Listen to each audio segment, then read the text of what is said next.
Hello again, everyone, and Wopila Denisa for your beautiful words and for transitioning us in a beautiful way. It is a little bit of a juxtaposition with a tribute and then into lightning talks, and you've done that flawlessly. Our next session is titled Wakia Tunyapi Woglaka, or in Lakota Lightning Talks, in Pechakucha format. And again, my name is Courtney Claussen. I am Cheyenne River Mnicoujou na Oohenunpa Lakota. Proud to be Elsie DeBray's older sister. She's my mita, and really proud of the efforts and talk that she just gave previous to the break as well. And if you haven't read her op-ed in Civil Eats, you'll have to check that out too. I work for the Johns Hopkins Center for Indigenous Health as a research associate and currently oversee a project called Together Overcoming Diabetes in the Great Plains region. It's a Lakota-specific intergenerational diabetes intervention, actually overseen by Dr. Donald Warren, Unchi Bev's son. And I've also been part of the planning committee and have the honor of facilitating this session as well. And so this session includes lightning storytelling, Pechakucha style, and involves 20 slides that advance after 20 seconds. Please stay and support the amazing presenters. I know that it can kind of seem like a really quick time period, but they've worked very, very hard and are very passionate about the work that they've been doing over several years and only have about 6.5 minutes to share everything that they've done in a really beautiful way. Without further ado, I would like to introduce our first presentation titled Feeding Tradition, Fueling Resilience, presented by Harley Moore Wilson, Bryn Fragua, and Roger Fragua.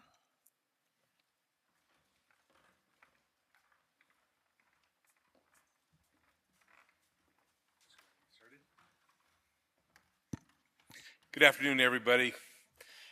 Before we get started, Denise, I just wanted to let you know that Beverly Warren, we are not without her today. She is here today in spirit. So I wanted to welcome her and you to Flower Hill. We are a native origin not-for-profit out of Jemez, Pueblo, New Mexico. Our mission is really to support tribal resiliency throughout our community. We don't do that alone. We do that in partnership with tribes, government, industry, private foundation.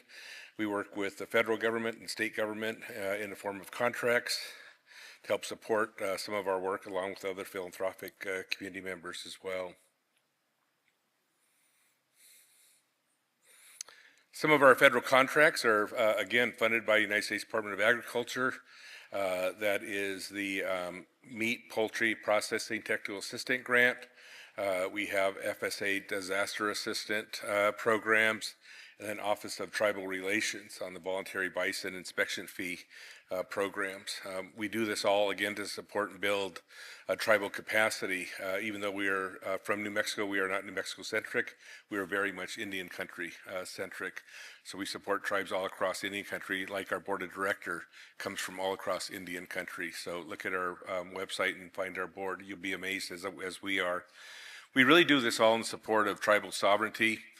Food sovereignty, when we start thinking about that food sovereignty, essentially what we're talking about is culturally based agriculture, what we have all been doing in this room. All of us have been doing this since the beginning of time in our own ways. We too do that. And again, the tribal resiliency through tradition, we do a number of different practices institutionally within our 4-acre laboratory, our campus on our field where we have a hoop house, a greenhouse, an orchard. So we're doing everything we can through tribal resiliency. Oops. You know, this morning, the panelists talked about how can we interject private funding into Midwest or tribal agriculture. Well, we had this Midwest Tribal Ag Needs Assessment to be able to create a document for a philanthropic strategic plan. And so some of the things we found from this needs assessment were land access, funding gaps, and infrastructure. And you know, they're not just obstacles.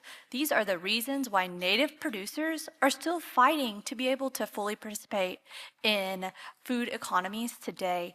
And these funding gaps, you know, can be seen not only on the federal level, they could be state level, they could be even in your community.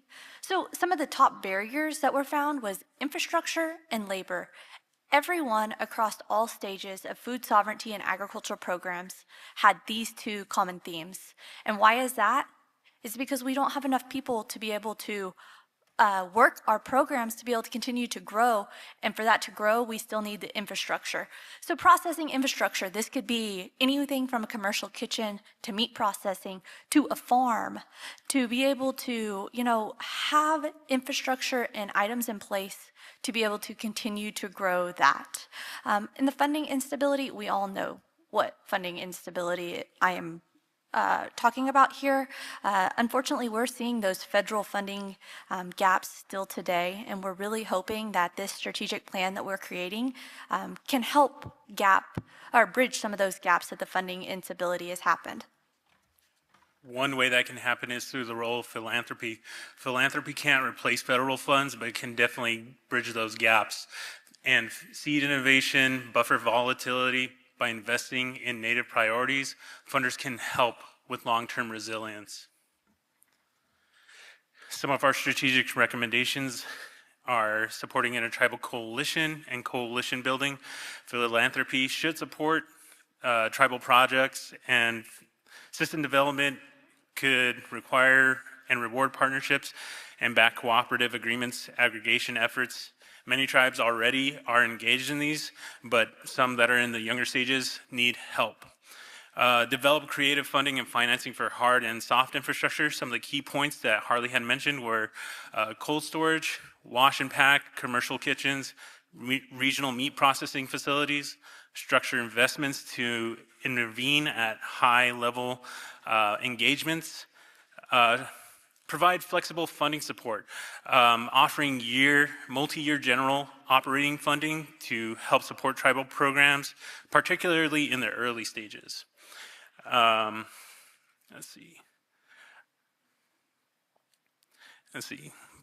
Buffering public funding volatility, establishing bridge and match funds, support compliance, reporting capacity, and finance ready to apply pre-development so programs can withstand delays and unlock federal and state awards without service interruptions. How to fund and pair it all with culturally responsive technical assistance by investing in tribally and indigenous-led organizations to support needs of those that are identified in the needs assessments. And how we can do this is by supporting markets for tribal products, supporting schools and institutions, procurement programs from tribal producers with price subsidies, build markets for byproducts and cultural processing, and maintain sliding scale access to shared services to grow demand without competition. And health and nutrition, how this all comes together is at the end of the day, when families sit at a table, they're having these recognizable foods and meals, and it's the food of our ancestors and the food of our future. And finally, I think to close out, we talk about our future. When we start thinking about the future, as Beverly did, and she so poignantly talked about, well, what about the children? I think each one of us in our own communities can think about those children as we do in our community. And I think, lastly, we'd like to leave you with just all of us to be resilient, who the Creator intended us all to be. Thank you very much.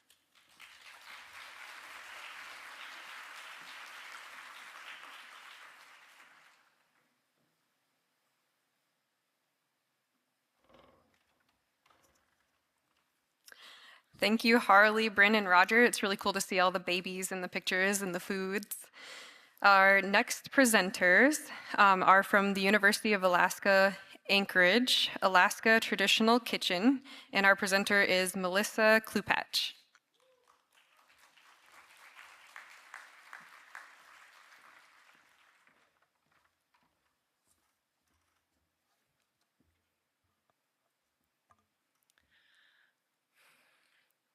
Welcome to the Alaska Traditional Kitchen. My name is Melissa Chlupach, and I am the project manager for the kitchen. I was born and raised in Alaska and grew up in a small town called Willow, just 2 hours north of Anchorage. I am an associate professor and dietitian, in the Dietetics and Nutrition Department at the University of Alaska, Anchorage. As a non-Indigenous person who grew up in Alaska on Native land, my work is part of my personal reconciliation or personal commitment to reconciliation, and I strive to work in partnership with Indigenous peoples to advance health through access to traditional and Indigenous foods. Okay, I was like, that was way longer than 20 seconds. So there's my life acknowledgement. But as you can see from these particular pictures, you know, my daughter and I harvesting produce over at the Alaska Pacific University. And then, so part of my work is to keep the kitchen alive and sustainable, which developed in early 2020 under the National Resource Center for Alaska Native Elders. And this is housed under the College of Health. And our purpose of the project is to promote traditional foods and stories and Alaska ways of knowing. And so we want to promote, we create traditional cooking videos so people can learn more about traditional foods and cooking, and include our elders in the process as well. Now, to do this, it's important that we have an Indigenous chef.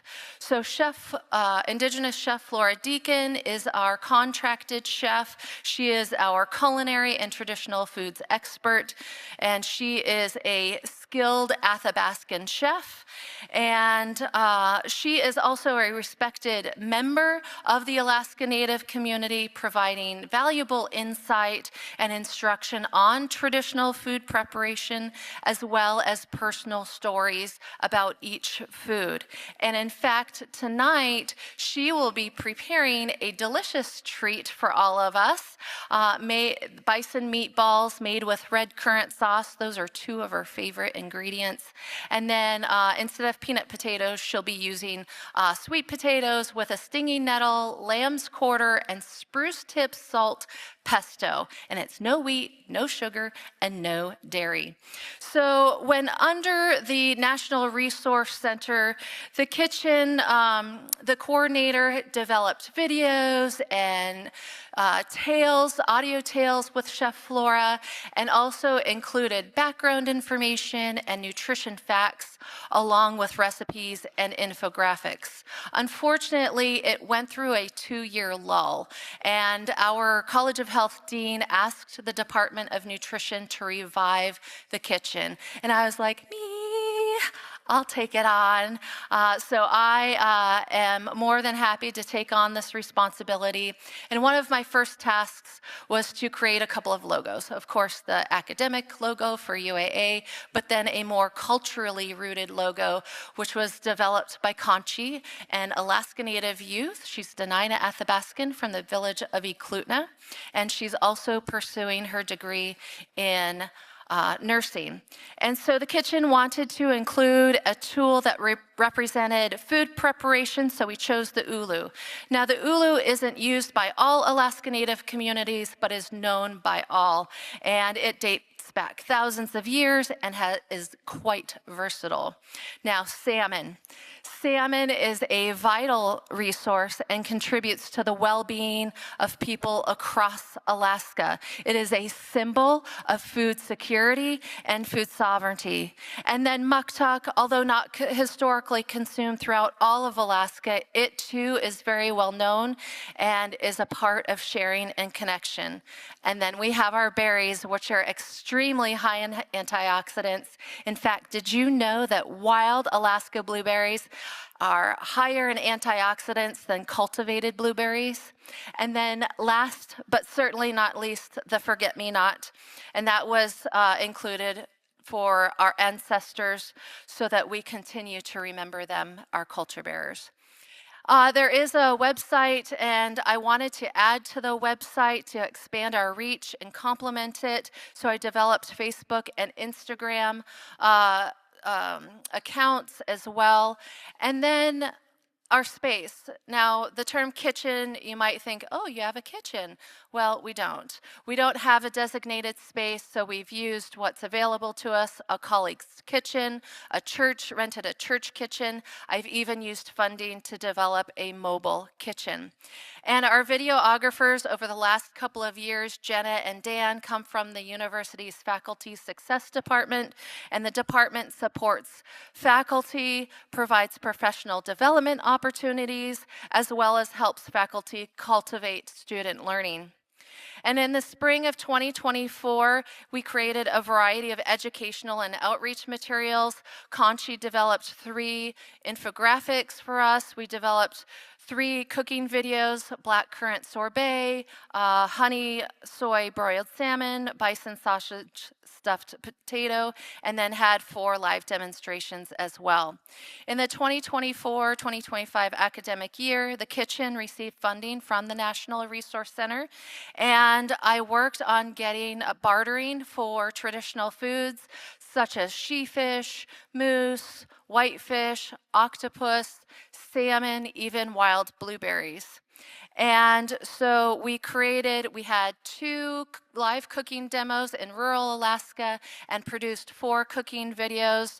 We have fish ice cream, an Instapot, moose roast, whitefish stew, as well as octopus spread and salmon patties.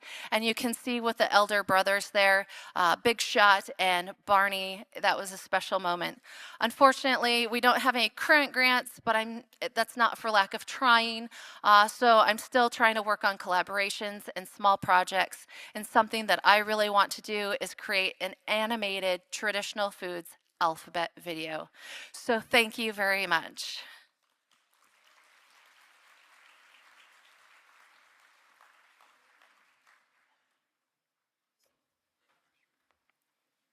Thank you so much, Melissa. I can't imagine how much fun it is to work with elders all day, every day. That's amazing.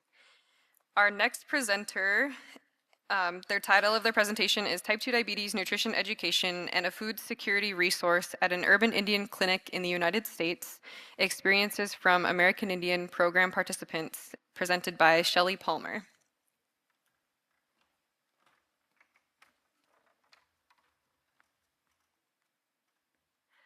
Hi everyone, I'm Shelley Palmer and I'm a doctoral student at Colorado State University, and today I'll be talking about nutrition education curriculum paired with the food security resource and the program participants' experiences.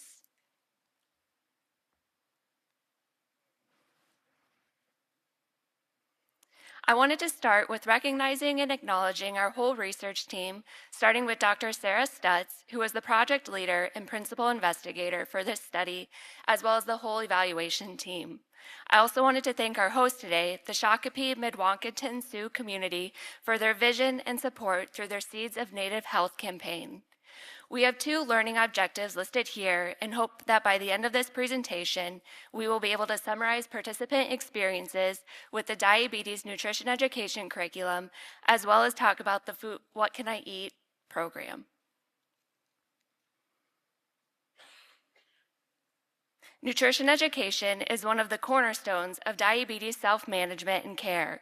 A healthful diet that is rich in fruits, vegetables, whole grains, and traditional foods can help improve diabetes health. Nutrition education can also support people to eat healthy on a budget, which can help with decreasing food insecurity. The objective of this study was to understand participants' experiences with a diabetes nutrition education curriculum and a food security resource as part of a randomized controlled trial. The nutrition education curriculum was originally created by the American Diabetes Association and was called What Can I Eat?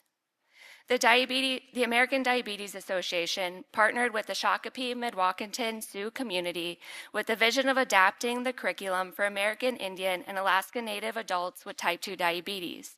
To do this, they worked with Dr. Kelly Moore's team at the University of Colorado. The adapted curriculum has 5 in-person, interactive, nutrition-specific lessons. The unique features of What Can I Eat include scripted lessons for the facilitator with instructions on how to teach it, emphasis on traditional foods, peer-to-peer learning opportunities, arts-based activities, and a focus on visual learning styles. The curriculum is customizable to each community, and the facilitator can add local, regional, and culturally relevant food examples. There are optional lessons for older adults, cooking with children, and for families who experience food insecurity. Facilitators can also customize the class length, for example, 45 minutes or 90-minute classes. In this study, the classes were taught in person at the Collaborating Urban Indian Clinic by a registered dietitian and were 90 minutes long. The classes were taught in 3 different cohorts to avoid burden on the staff members, with cohorts running from September 2023 to March 2024. The food security resource part of this study was a weekly $30 Aldi gift card for 12 weeks with a total of $360. Aldi was chosen for this close proximity to the Urban Indian Clinic and that they sell fresh produce at a lower price. The Community Advisory Board for the study decided on the details of the food security resource. This slide shows the overall study design and is likely too small to read, so I'll explain it. The overall study was a 3-arm randomized controlled trial where participants received either What Can I Eat, the food security resource, or both. And then after the investigation or the intervention, a research team conducted focus groups with all of the participants who had been in the study to understand their experiences. The gray swoop surrounding the study design is the Community Advisory Board, which informed the whole study. The amazing Community Advisory Board met in person each quarter for 3 years and was led by a native study team member who was a registered dietitian. Members included a community champion, a master gardener, a food bank representative, clinic staff, and patients. This is a picture of them on the screen. The key decisions that the Community Advisory Board made were what the food security resource was. Before we collected data, they advised on the focus group questions, and then after data collection, they reflected on key themes from the focus groups.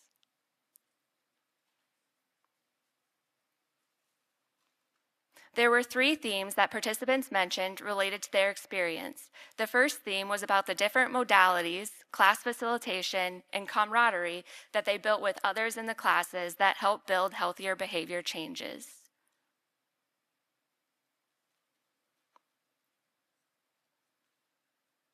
The second theme highlighted that food security resources are critical to support access to healthy foods that were discussed in the classes. For example, this participant liked that they were able to try healthy foods without spending their own money.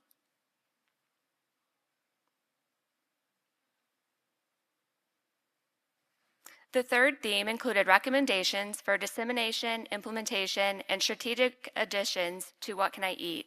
So in this example, the participant wanted more classes to keep diabetes management top of mind.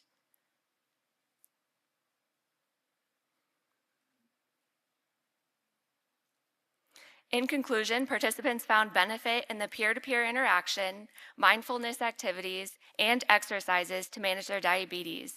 Participants also found benefit in the classes being offered in a more familiar place with local facilitators that they could talk to after class.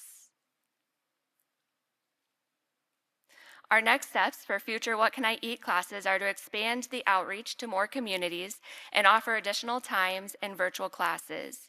We are also planning for a fully powered multi-site hypothesis-driven trial.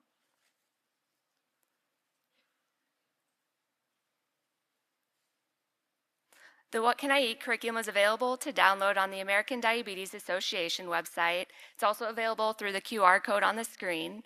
And we'd love to talk with you if you're already doing What Can I Eat teaching classes, if you would like to get started with that. Thank you all.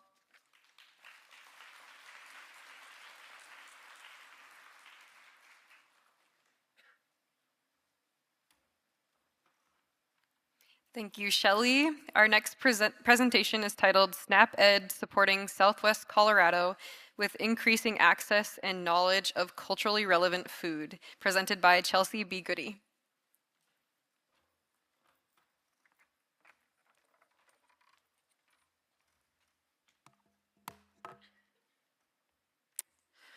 Hello, everyone. Yate She'e Chelsea Bigarin Shia. I am the Assistant Director at Southwestern Colorado Area Health Education Center. I'm also an MPH student at Northern Arizona University, and I'm excited to share with you all the work that we've been able to accomplish in Southwest Colorado.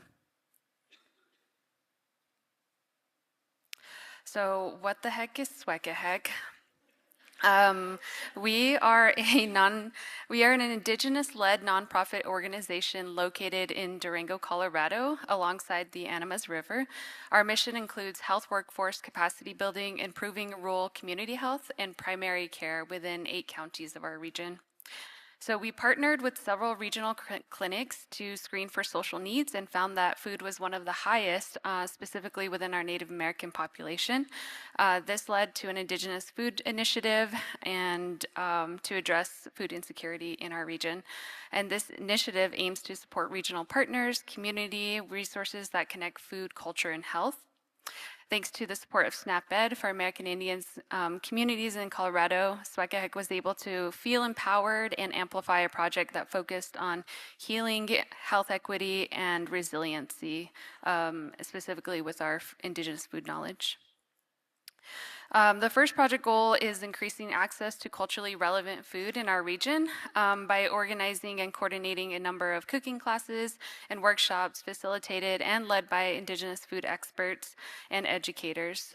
We helped develop alongside our partners and created several themed events tailored to the wants and needs of the community. The second goal is increasing knowledge and awareness of cultural foods with health providers in our region by developing educational material and trainings that can help their practice when working with Indigenous populations. And we really enjoyed doing this with our partners. So when we started planning these classes and workshops after lots of trial and error and learning from our partners and community members, these key components came together very naturally to kind of lay this structure of how to help put a practical and meaningful experience together with Indigenous foods. And with community-centered learning, we wanted to bridge connections between Indigenous food knowledge holders and the community because we felt that this was the sustainability aspect to ensuring that these connections and relationships continue to build after each event. And when it came to cooking classes and workshops, we know hands-on engagement is probably one of the best ways to retain and nurture what they are learning. So we saw participants learn practical steps and how to forage, process, prepare, and cook these foods in a way that was either traditional or innovative. And it was interesting to hear the different and many nutritional insights that were shared in these spaces of elders, adults, young people, and kids, whether that information was in the form of science or generational wisdom. We felt that both were very valuable to be shared in these spaces. This project was based on increasing accessibility to the foods we are working with, and that meant purchasing majority of the ingredients in grocery stores and sourcing some Indigenous ingredients from local producers. For instance, some folks may have better access to beef than bison, so we tried to ensure that accessibility was a huge part of it. Indigenous foods have many stories attached to them, and in these spaces where knowledge was exchanged or shared from experts, we had elder participants open up and talk about how they grew up with these foods, and sometimes young participants talked about how this is their first time trying the food. And we're really honored and proud to say that since 2024, we helped complete 25 cooking classes and workshops in total with over 300 participants in Southwest Colorado. We really happy to have built the trust, relationships within these communities because we weren't just showing up as public health professionals, we were their grandbabies in these spaces. We're lucky to have 4 student interns facilitate their own cooking classes and implement 3 to 4 of these components to help structure their classes. So this is Sierra. She shared her family's sumac berry recipe with other students, and after she graduated, we were able to bring her back. So after these classes, we used ancestral memory reflection sheets to capture how the class influenced their mental, physical, emotional, and spiritual well-being, including favorite memories of how much they enjoyed the class and what are the improvements. So participants were invited to draw, color in their responses. And Wanique had to say, making sure the next generation is healthy and strong, because that's our sisters, our aunts, our uncles, and our elders, and we have to care and nourish them so that they're the people to pass the wisdom down. It all starts with the moment they're born. We felt our work was a success because we had partnership with those who share similar goals. We wanted to build on the relationships that were already existing and also finding new ones. These are some of the amazing organizations and people we got to work with. On the left photo shows a young Ute member holding a sumac berry that was harvested traditionally, and she learned how to cook it into a pudding. The second photo is an Indigenous Ute elder holding traditional seeds, and she learned how to plant them in a hydroponic jar. Both photos represent that having access to Indigenous foods can have multi-directional and intergenerational ways of growing healthy futures. And we look forward to continue building on these relationships and also working on capacity building our community health workers in the region and developing trainings that support cultural food access. So I'm lucky to be a part of a team that cares deeply for improving the health of our communities and supporting health providers in our region.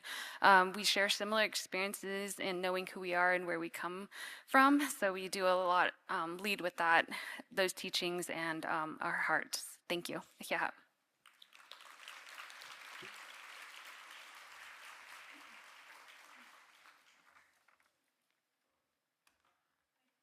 Nice work, Chelsea. I feel like you need t-shirts that say, "What the heck is Swekahek?" Our next presenter, the title of the presentation is Cultivating Pilina, Relationships Through a Community Garden to Grow Kalo, Taro in Oregon, and it's presented by Le Aloha Ka'ula.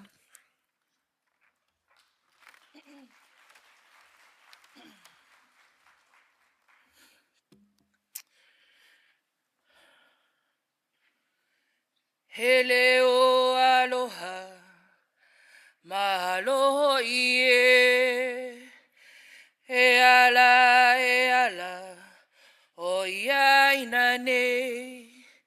Hele o aloha, mahalo ie, e ala, mayuka ikai. Hele o aloha, e na oivie, e ala, o iaina nei, hele o aloha, mai na pua o Hawaii nei, e ala, o iaina nei, hele o aloha, mahalo ie. E ala, e o lama ue. As Indigenous Ohana, Kalo offers our mahalo appreciation to our relatives of Turtle Island. We uplift and share our gratitude for the Tualatin Band of Kalapuya, more specifically, the Atfalari tribe, to which our community center and mala reside on their ancestral lands. O wau no o Lealo Ka'ula, he kama no kaina nani o Hawaii, ua hanau ia makamakupuni o Oahu, a ua hanai ia makione nani o Hilo Hanakahi. No Hawaii ko lava kua, a maole kona ko kuleana. Aloha. My name is Lealo Ka'ula, kumuhula of Kalihalia o Kalokilani, and Executive Director of Kahala Hui o Ole Kona Hawaiian Civic Club. In 2019, founded by a group of Kanaka who now call the Pacific Northwest home as well, with a mission to build pilina and bridge the generational knowledge of our relationship to Aina. For our Kanaka who have been displaced from our homeland and are now part of the diaspora. As we recognize that more Kanaka are living on the continent or away from our homeland, we also see the rapidly increasing numbers of Kanaka moving to the Pacific Northwest. Through reconnecting our kanaka to Aina, rebuilding that pilina allows for generations who are rooted on the continent to be in a safe place. Like our malakalo, to understand that before we can truly heal, we must be able to grieve. Growing kalo in the Pacific Northwest, our kanaka have been able to see themselves in a place that has been challenging our cultural identity and feeling as though they needed to assimilate to belong. Through our malakalo, we are passing down the practices of our ancestors through hands-on pilina building. Through our malakalo, our kanaka are able to reconnect with our piko, with their piko. Through our malakalo, our kanaka are able to grow, harvest, and eat their traditional foods and understand that pilina of our piko. Through our malakalo, we offer educational pathways to not only uplift and heal our communities, but also an opportunity for those faced with the false narrative of who we are as people.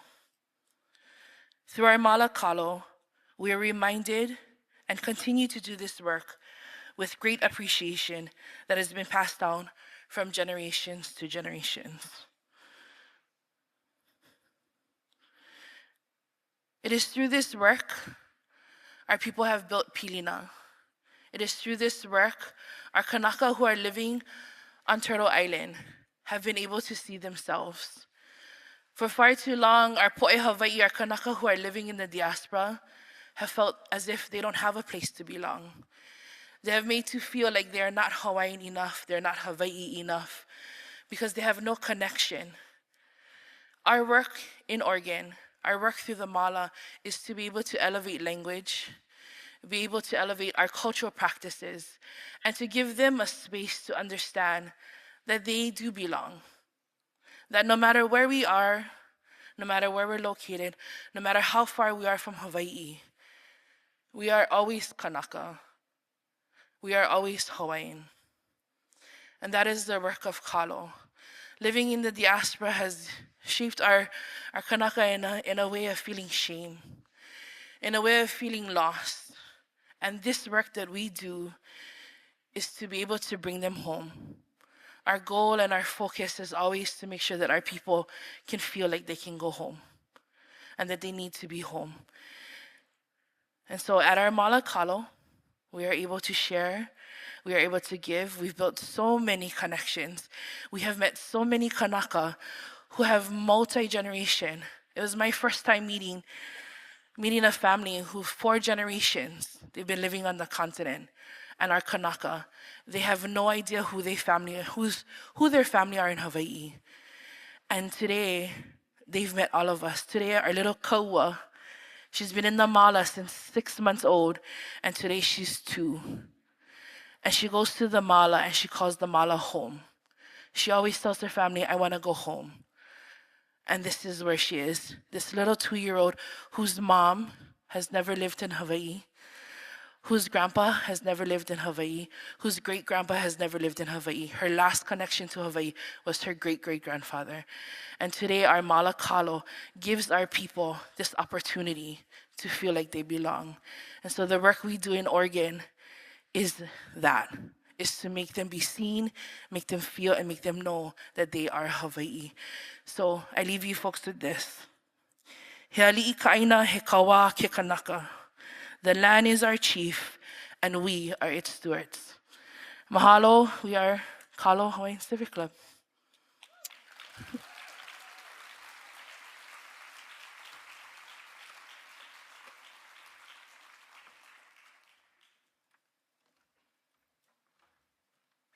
Pilamayayele, that was beautiful. Our next presentation is titled Food Sovereignty, Approach to Health, Healing, and Recovery. And the presenters are Nicole Keith and Aaron Stark.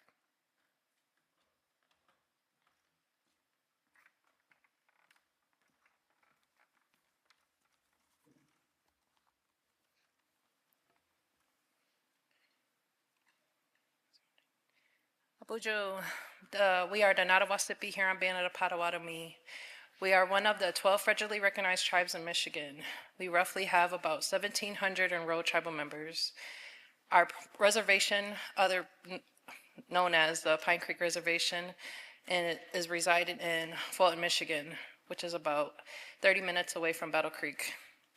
NHBP gained its federal recognition in December 1995. The NHBP culture includes traditional dances, drum and songs, medicines, and teaching. Historically, our tribe passed down teachings and ways of life through oral tradition. NHBP still teaches the ways of oral tradition, but also uses technology to preserve our culture. The NHBP Culture Department holds the responsibility of protecting, preserving, and revitalizing the Potawatomi culture, history, and language of the NHBP.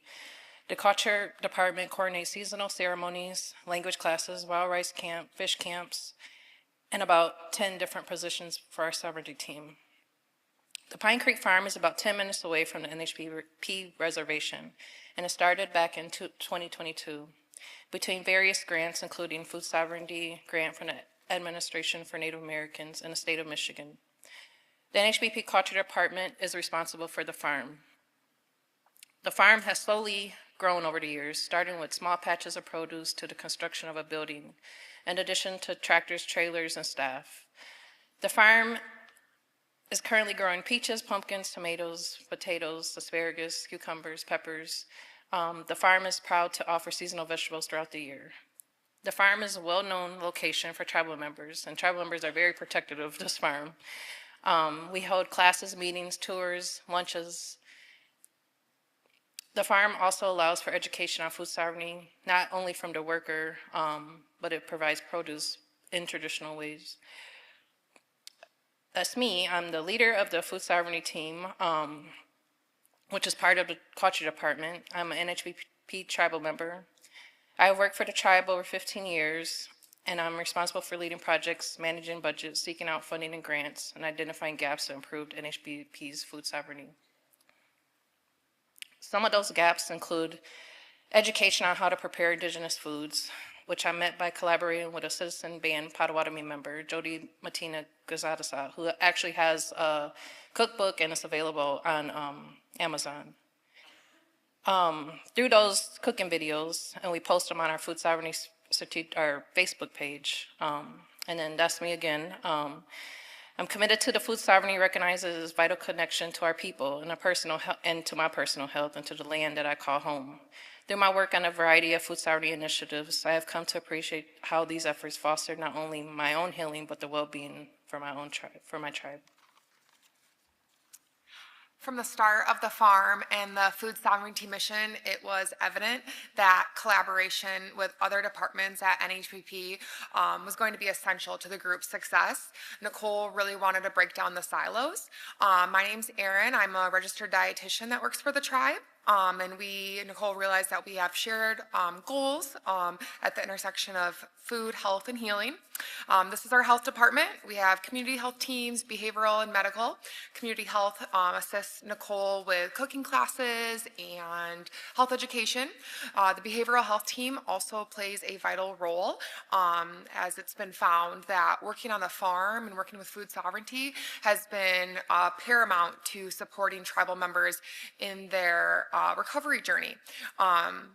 NHBP adopts a resilience-focused, trauma-informed, person-centered approach when it comes to recovery. Here is a farmer who has worked at the farm since it's been started, and she has reported that working with the health department in coordination with Nicole and the farm has just been super successful to her journey. The farm is 100% operated by NHBP tribal members, from planting to harvesting, cooking and eating. It's all within the community, which really leads to excellent nutrition and a cultural community. Throughout this journey, Nicole found there were some pieces of information that were being missed. So she started the Ninoche program. Ninoche means maternal auntie in Anishinaabe. these are our 5 aunts up here, and they were trained in food safety, cooking, health education by me, health educators, Nicole. The Nanoche are NHPP's go-to cooks. We know we can depend on them, and they've had a really dynamic role in a newer program that we like to call Nanakashi. Nanakashi is an Anishinaabe word for hummingbird. Hummingbird is supposed to capture the essence of something small and busy, like little kids. So here is the Nanakashi program. The kids went to the farm, collected the eggs straight from the coop, cleaned them and brought them back to the community center where the Nanoche taught them how to use the eggs and cook with them. Another program that the Nanoche and health and food sovereignty have really collaborated with is our Lunch and Learn, which is every Wednesday at noon. The Nanoche and I have the privilege of working with them to create a balanced meal, and they offer their traditional food experience while also accounting for current day preferences. Future hopes for the NHPP food sovereignty team is to actively engage with all 12 federally recognized tribes in Michigan to strengthen our collaboration and advance our food sovereignty initiatives. NHPP has successfully fostered food sovereignty within its own community through strong partnerships, and we're committed to extend in the spirit of collaboration across the Indian country. To summarize, the food sovereignty team collaborates with the health department, NHPP courts, the culture department, and more to integrate nutrition, cultural teachings, and healing practices, offering traditional practices for wellness and recovery. Thank you. I'm glitch.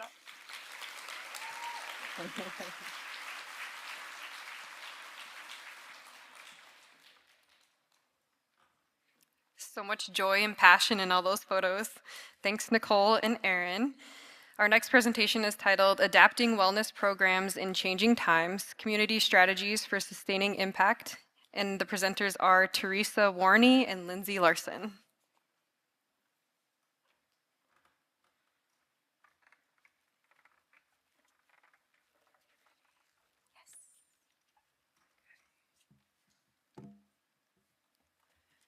Hello. Today we'll share community-driven strategies that keep programs strong and sustainable, adapting to shifts in funding and systems changes, using Turtle Island Tales program as an example. For background, Turtle Island Tales was created to fill a gap in culturally tailored, home-based wellness programs that focus on prevention for Native families with young children. Turtle Island Tales uses an assets-based approach with storytelling featuring our main character, Igmu, to reinforce health behavior themes such as healthy sleep, physical activity, or emotional regulation. Each lesson packet includes a parent booklet, children's book, recipe, coloring sheet, activities, and handouts. Program participation is initiated by an adult caregiver with young children. Program lesson packets are delivered to families by mail over 1 year for use in the family home to support mental, physical, emotional, and spiritual well-being.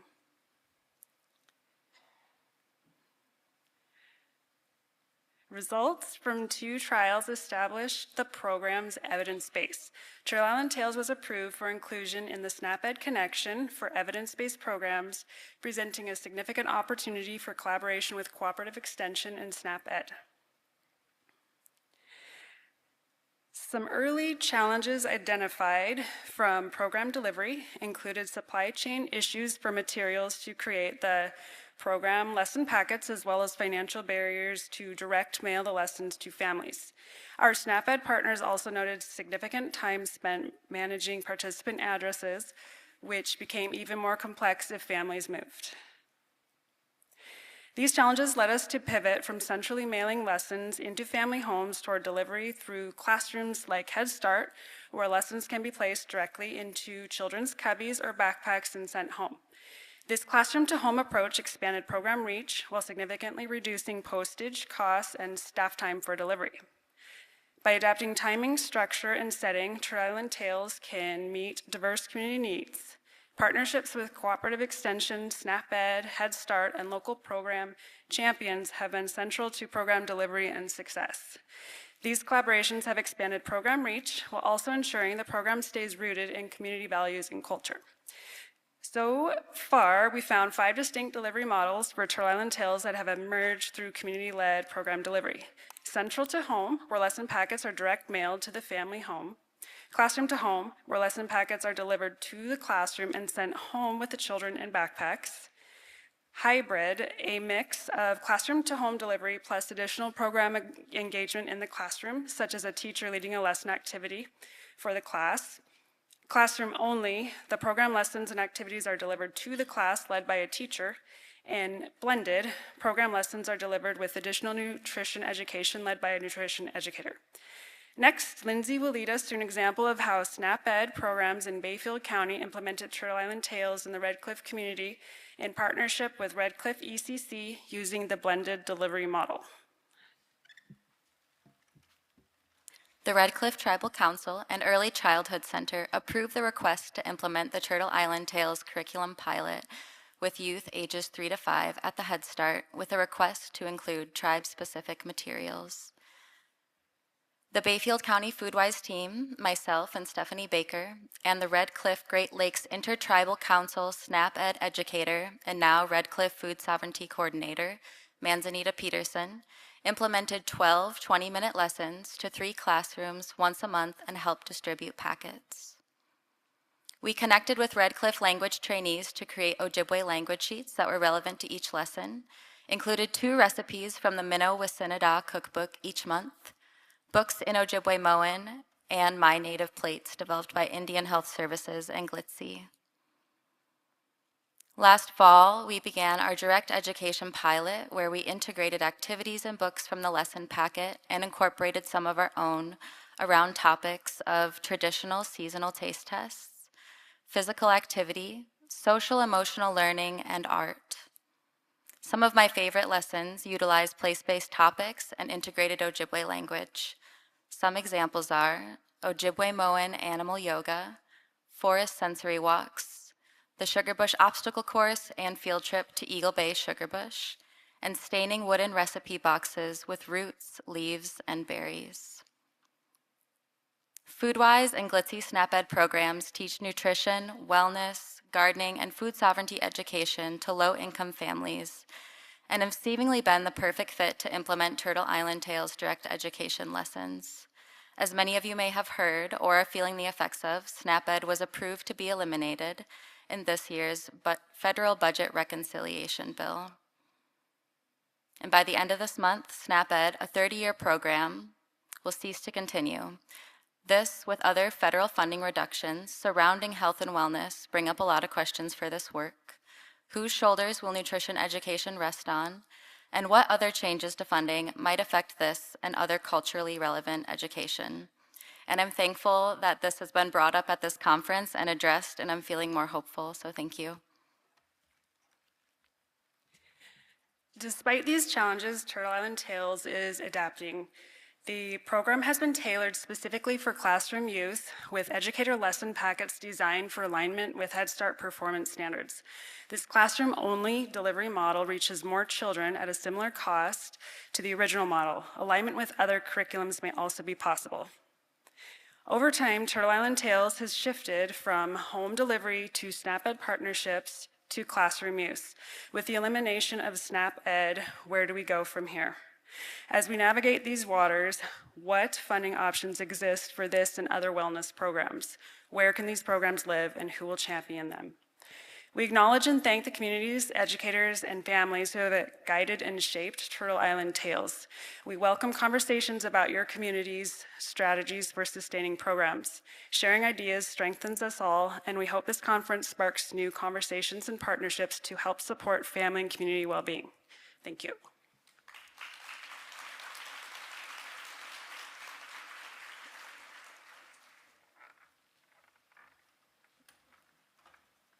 Thank you so much, Teresa and Lindsay, and they were our final presentation, so thank you, Pilamayapi, to all of the presenters and for everyone for your kind and thoughtful attention.